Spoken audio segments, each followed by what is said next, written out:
Bonsoir et bienvenue dans cette vidéo. Aujourd'hui, on va répondre à une question très simple.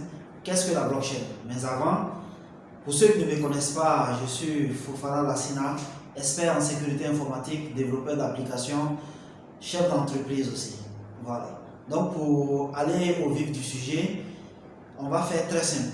Une blockchain, c'est ni plus ni moins qu'un gros registre, une base de données dans laquelle on écrit des informations.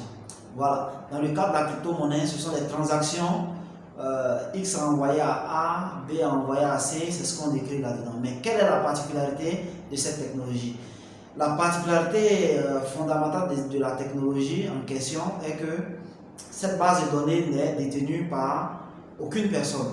Au contraire, elle est partagée, elle est dupliquée en des milliers de fois dans le monde entier. Donc, ce qui rend quasiment impossible de modifier une information qui a été déjà inscrite là-dedans. La deuxième particularité est que, comme le mot même le dit, blockchain, ces instructions sont écrites et rassemblées en blocs, et ces blocs sont liés par des cryptages algorithmiques qui permettent de sécuriser et de les lier les unes aux autres. Donc, ce qui fait qu'on ne peut pas enlever un bloc et le remplacer par un autre parce qu'ils sont liés vraiment de façon fondamentale. La blockchain est très sécurisée parce que derrière il y a beaucoup d'algorithmes de sécurité et de cryptage là-dedans, comme je le disais. Mais pourquoi est-ce que cette technologie vient aujourd'hui révolutionner tout ce qu'on connaissait en termes de gestion de données? Tout simplement, vraiment, c'est qu'aujourd'hui, une donnée qui a été inscrite dans la blockchain, on est sûr et certain qu'elle n'a pas été altérée au fil du temps. Mais dans la vie réelle, à quoi peut nous servir ce genre de données? Ben, tout simplement, par exemple, je prends le cas des diplômes, par exemple. Voilà, aujourd'hui, pourquoi est-ce que la majorité de nos diplômes ne sont pas trop reconnus à l'étranger?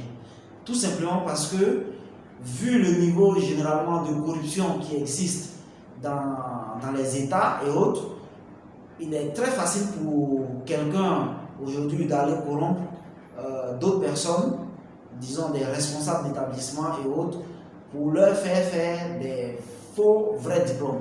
Qu'est-ce qu'un faux vrai diplôme? Ben, si je suis le propriétaire d'une école, il est possible pour moi de créer un diplôme dans mes registres correctement. Par exemple, créer un diplôme qui date d'il y a 5 ans.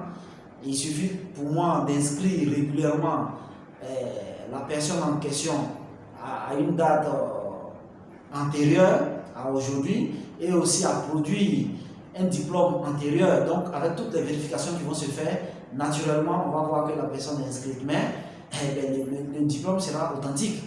Alors qu'avec la blockchain, tout de suite, quand j'expliquais qu'il est impossible de modifier, dans ce cas bien précis, si tu as modifié l'information par exemple du diplôme, imaginons un instant que les diplômes soient inscrits sur une blockchain.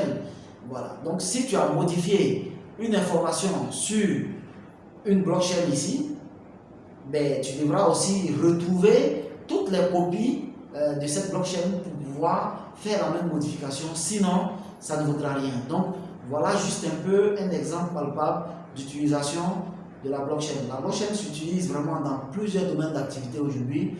Vraiment le transport et la logistique, l'assurance, la médecine et plein d'autres. On aura quand même le temps d'expliquer tout en détail. Pour cela, abonnez-vous à notre chaîne, partagez la vidéo et n'hésitez pas à nous poser plus de questions. J'en profite pour dire merci à tous ceux qui se prêtent au jeu en nous posant des questions, inbox et autres. Vraiment merci, c'est grâce à vous qu'on a encore l'inspiration de pouvoir continuer à faire les vidéos.